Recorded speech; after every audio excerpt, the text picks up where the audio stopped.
Zaidu ya tashi daga gurin hasken da ya samu a cikin gidan duhu. Yana bin wata hanya mai haske. Bayan tafiya mai tsawo, ya iso wani sabon ɗakin inda yake ganin wata ƙofa mai duhu, mai kyau sosai, tana buɗe da kanta.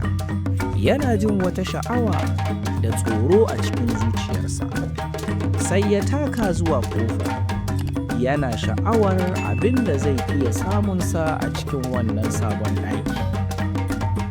A cikin wannan sabuwar ɗakin, Zaidu ya ga wani labari mai ɗauke da dabbobi, labarin zaki da rakumi.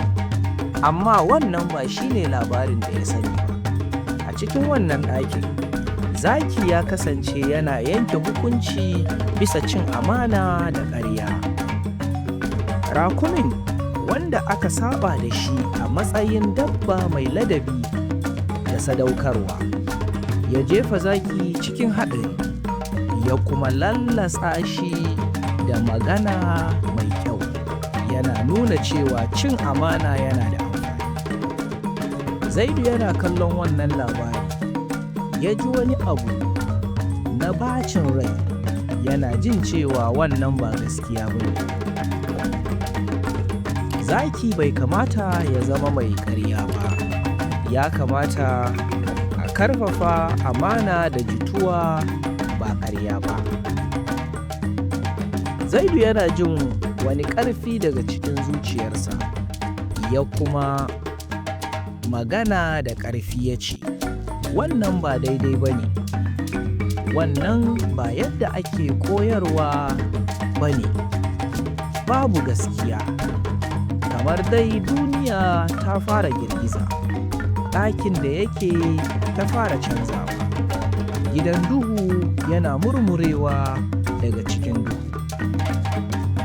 Inuwar zaki da rakumi suka bayyana daga cikin duhu, suna ƙoƙarin dakatar da Zaidu daga yin wannan magana, amma Zaidu yana da ƙarfin zuciya, yana ci gaba da cewa, wannan ba daidai ba ne.